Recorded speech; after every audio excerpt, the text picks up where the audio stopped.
まあでも学ぶ場がないっていうのはあるのかな。但馬牛と神戸ビーフがリンクしてない人が多いです。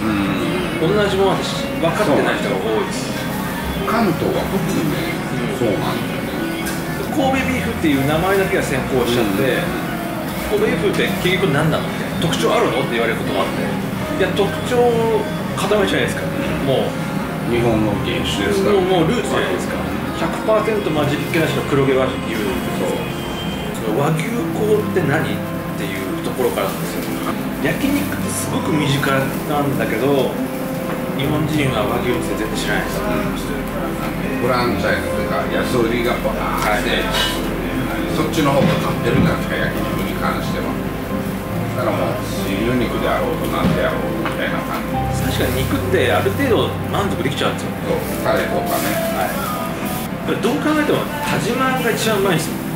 だって今まで食べて、香りがちゃんとある。ほんま今の牛味がないじゃない。味ないですね、全くないです。今の肉噛んだらスポンジ噛んだみたいに油出てくる。でもうってなるやつ。肉ってありふれてるけど全然違うんだよなーっていうのをなんか東京の人にもっと知ってほしいな。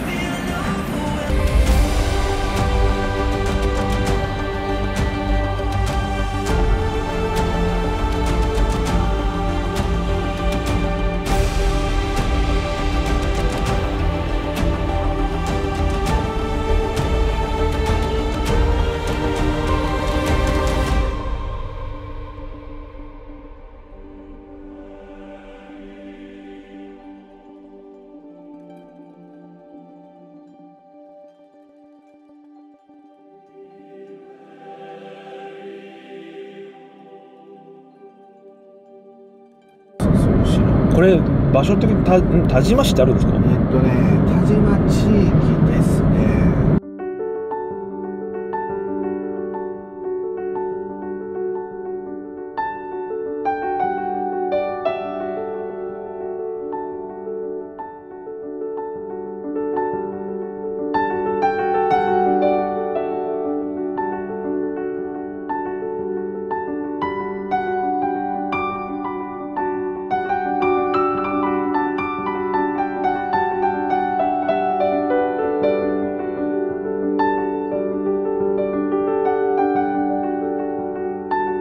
2号機もあるんですよ。はい、そうなんですね。これ11年使ってるんですけどね。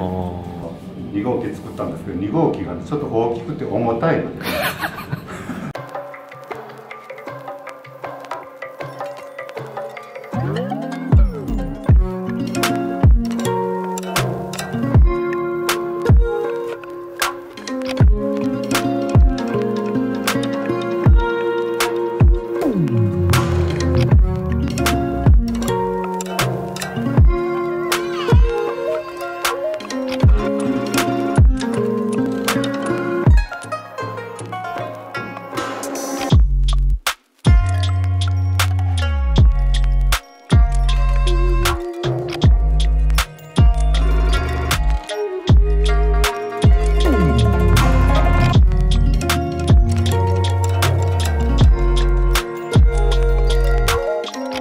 神戸ビーフですって売ってもいいですし、但馬牛ですって売ってもいいです。あ、どちらでもいいんですね。16倍以上でも。そうです。但馬牛っていうのは特に三方郡のが原産地なんですけど、山の奥の細長い棚田ばっかりですね。大きい牛はダメ、小回りが利く小さい牛で、餌はあまりたくさん食わずによく働く牛っていうのがいいです。特徴はおとなしいので、子供と一緒に撮った写真がいっぱいある。めっちゃおとなしいです。これ最初は食べるっていう発想はなかったんですか？全くないです。もうだから江戸時代まで牛は食べたらダメなもの。はい、もう牛はとにかく田んぼの宝ですから、一緒に働くもう仲間って感じですね。仲間だから、食べるのはご法度だと。はい。開国して外国人が来るようになって食肉文化が始まる。なるほど、はい。和牛のルーツは日本の和牛はね、兵庫と鳥取と島根なんです。はい。兵庫系、島根系、鳥取系の混ぜ混ぜしたものが今全国の黒毛和牛なんですけど、中でも但馬牛だけは純血守ってる。ああ、なるほどね。但馬牛以外の和牛っていうのは血統が似たり寄ったりです。他の県はもうごちゃ混ぜ、似たような牛がおるんだけど、但馬牛だけ血統的に離れたところでおります。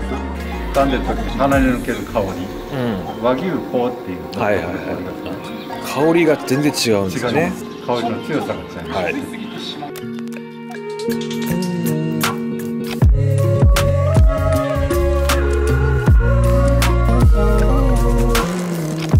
あの枝肉の中で実際に食べられる、お肉がどれだけ取れるかっていうのが ABC なんです。はい、例えば痩せこけたおばあさん牛を見たら、食べるとこねえじゃんっていうところですね。食べるところがないので C になっちゃう。5っていうのは何かというと、今言った霜降り度が1から12までありますね、の8番以上だったら5等級、で5、6、7番の霜降り度だったら4等級、A5 の12番とかね、A5 の10番とか、A4 の6番とか、我々はこういう言い方をします。価値としては12番が一番金額も高いし評価も高いんだけども、じゃあ美味しさって言われるとあれは油だから、5、6、7ぐらいで赤身の割合も多くてちゃんと味が濃くて不思議なものですね。12番が一番金額が高いのに美味しいのは金額と美味しさが比例しないよってことです。ここはまあ値段だけ高くてステータスが高い。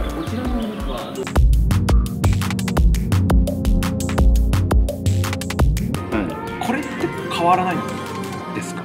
これはね、国の方もこの業界の人もね、変えた方がいいでという話はあるんですけどね、今のところは変わる見込みがないです。でもう今日本人みんな美味しいのは油が入ってない方が肉の味が赤身の味がしっかりして美味しいよねって、みんながもう気づき始めて、美味しさ競争なのに、いまだに評価基準が12番が一番価値があるって言われてしまうのは、すごくズレがあるなって分かりました。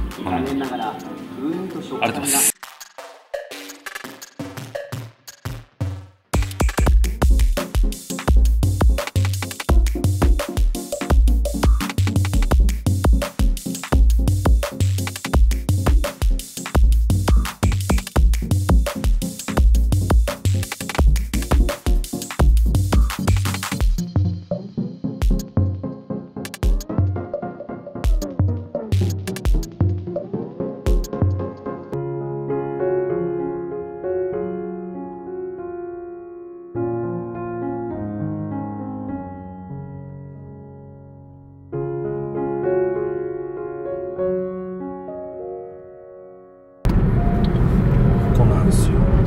これ、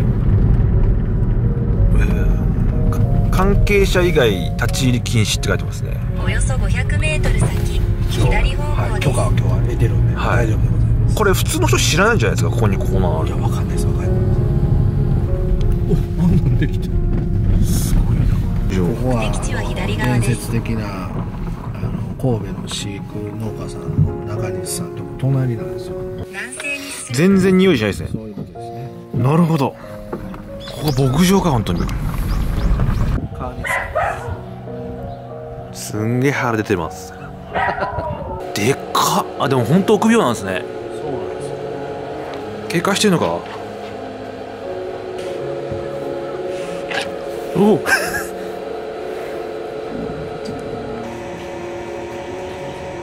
これはあれやん。これチモシチモシって競走馬とかに使うすごい高い値段。いろんなその農薬を使ってるんでね。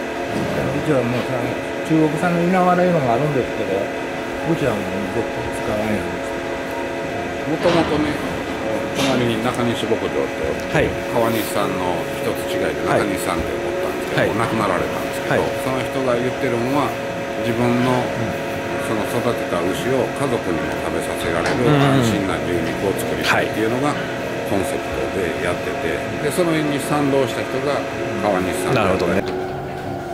かなり種類多いんですね、草の。ああ、そうか。ミストは何なんですか？ミストは夏場は暑熱対策なんですけど、冬場はちょっと加湿。あ、加湿。海でやってる。加湿器だ。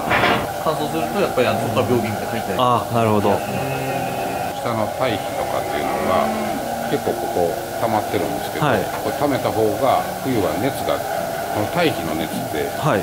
その熱がでこう高温効果あ、なるほど。そんなあったかいものなんですね。夏場は結構まめに変えるんですよ。夏場も水もよく飲むすごい早いですね。ただ子牛のところはあんまり変えすぎるとそこお腹冷えたりからあ草をやってここに配合だけやる。あ、配合だけと草と分けてると。これを長めにちょっとしつつ作ってるんですよね。中西さんなんか自分が思っと緑加減と違う草が来るやないですか。もっと黄色いのが欲しかったのにみたいになったらビニールシート引いて欲しよったよな仕分けで俺の友達の九州の牧場の人が寿司屋みたいなことやってる。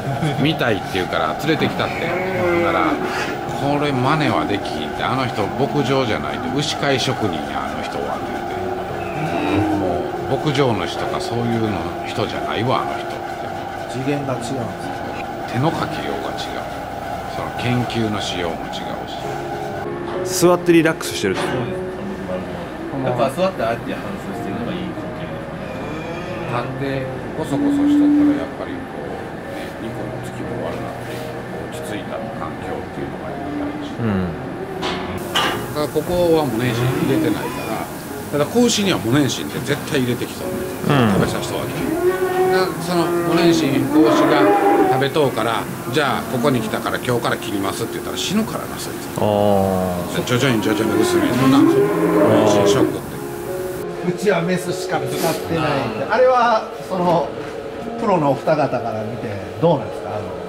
柔らかさは多少あるかもしれへんけどなそのメスの方が確かに肉の生地が細かいなとかさっとってあるけどそれが食べて分かんのってな次元やとプラシーボ効果みたいなもんだ。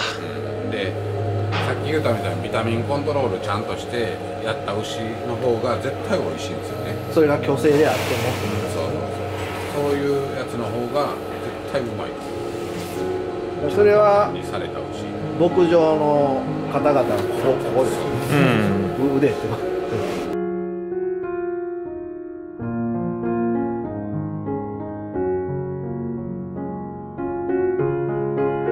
だから俺らはもう牛飼うんやったら牛見んでももう牧場見てこうとったらええやんと思うああもう一番安心そうまああれですねその牧場主さんで選ぶのが一番そうは間違いないそうですね。俺は思うまあ確かにそうだ。でまああと虚勢でもメスでもまあ牧場主さん見たらまあそこまで一緒ちゃうって関係ないマッシュルーム、セロリ、ベースラディッシュ、じっくり焼いて召し上がってください。全部味ついていきます。それ食べ比べになってるんですね。そうですのロースの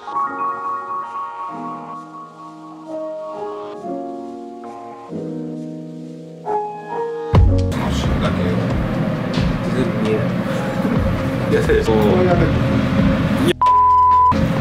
で、これがキヨさん今日川西さん川西さん普通のはい、普通の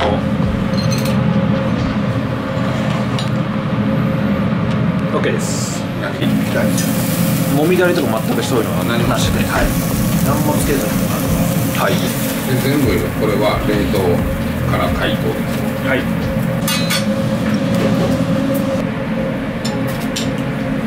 味は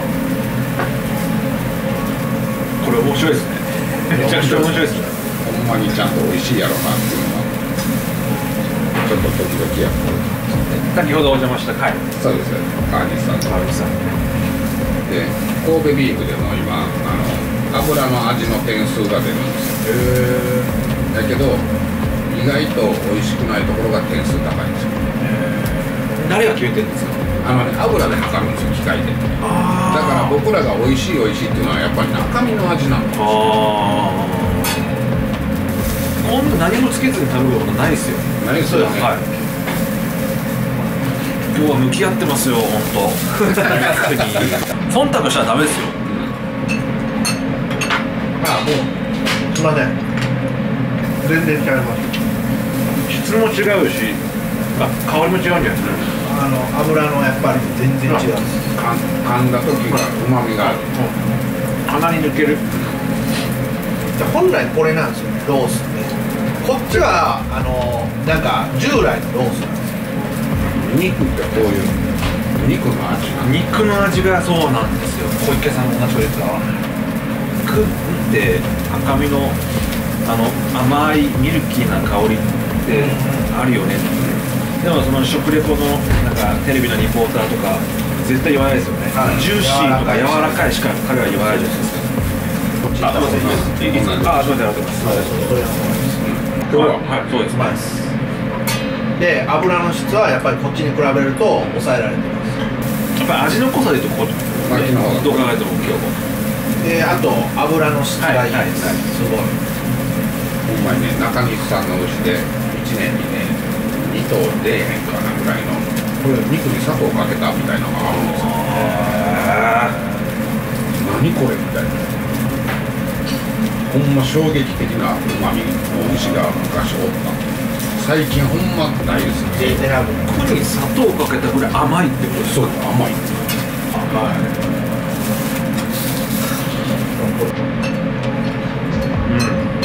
油はね、いや美味しいんですよ。言い方悪いんですけど、おえってくるんですよ。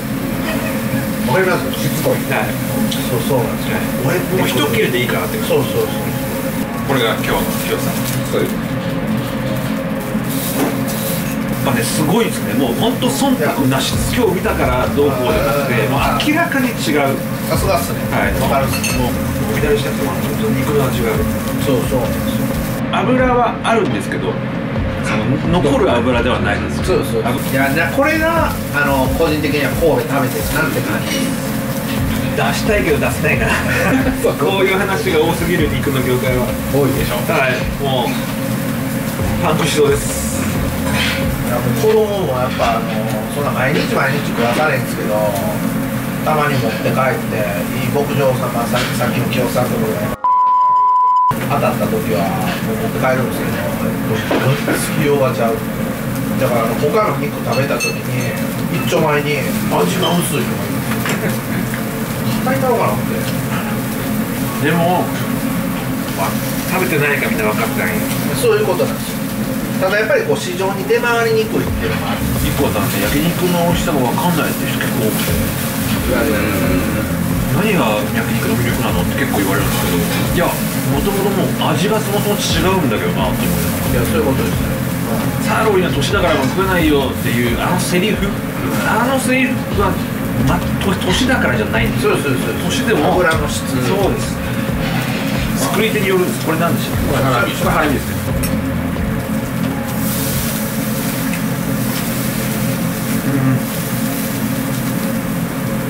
これは何でした？そうやっている。もう俺何もつけてないんですよ、さっきから味があるんで。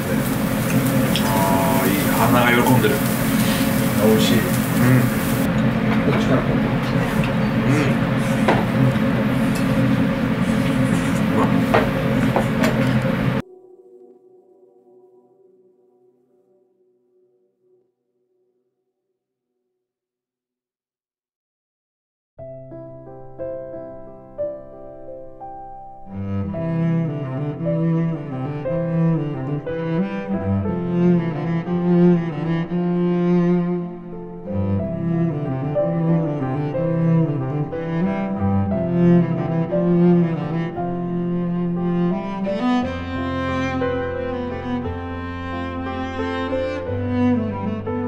お水は地下からでしたっけ？水はこれ地下です。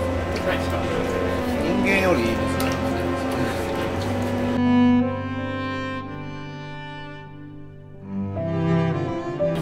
これだけ使うのほんま稀です。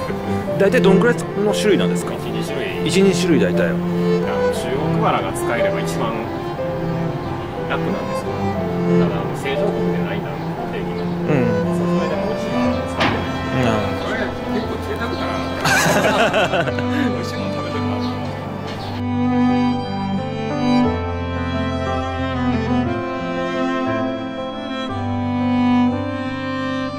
あれはちょっと餌欲しがってる感じなんですね。食べてよ。あえて満腹にさせないっていうのがいいですね。や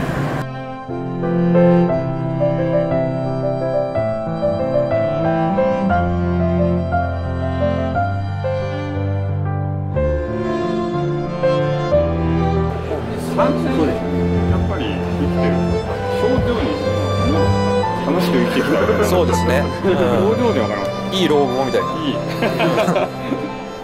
大事に育てるべきなんだ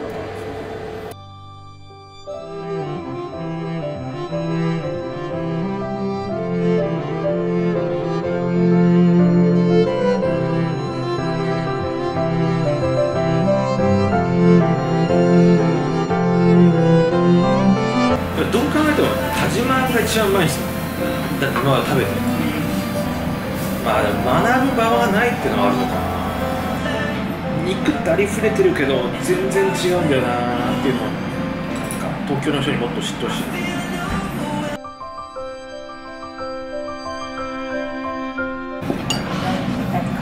ああ、なるほど。これが何でもないというか他の神戸ここまでまだうまい。あれ、あんまり油いいじゃんっていうかスッと切れましたね。意外と残らねえ。残らないいい出来の、もっと残るのを期待したんですけどあれ、これもいいじゃん。意外といいじゃん。意外とこれ美味しいです。今いいなと思って。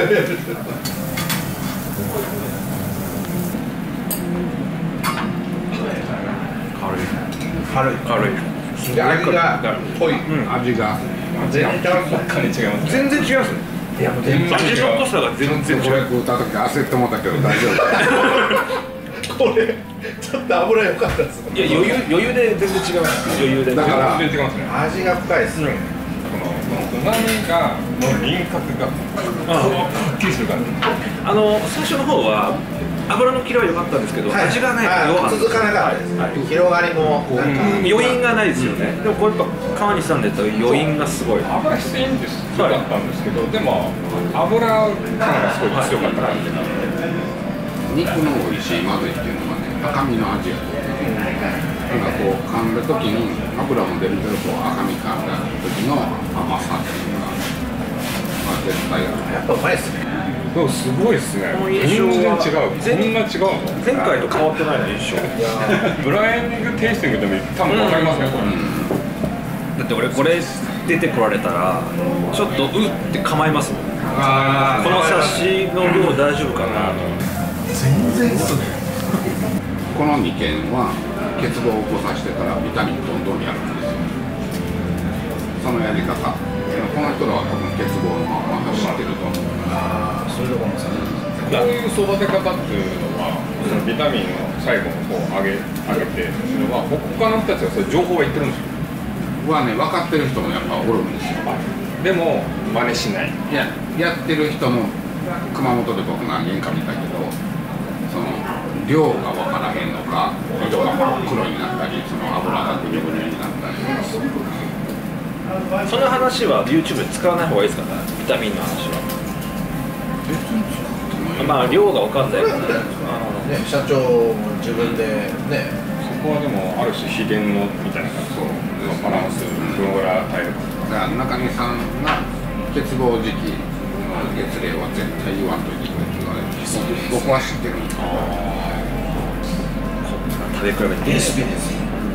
秘伝のレシピです。軽いっす。うまいっすね。うまいな。めちゃめちゃうまい。中西さんです。すごいなこれ。もらってきます。なんでこんなすっごく美味しい。なんか弾ける油だねこれ。消えますもんね。スーッとこう。そうです。ここに変なのが残らない。残らないです。塩だけで。うまいな。香りもいいな。香りすごいね。ロースでこれですか。もうモモとかランプだったら止まんないです。止まんないっすね。はい。香りがすごいありますね。食べないとわかんないですね。神戸ビーフって言われるけど、まあどこのブランド牛もないけど、美味しいのとそうでもないのは絶対あるので、やっぱ僕はブランドより農家にこだわった方がええやろな。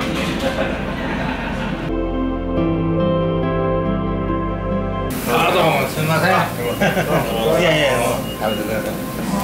もう全員のリアクション一緒にしてましたよ。一緒のリアクション。東京の神戸ビーフのイメージを変えたいんですよね。本当。イメージ悪いわけじゃないんですけど、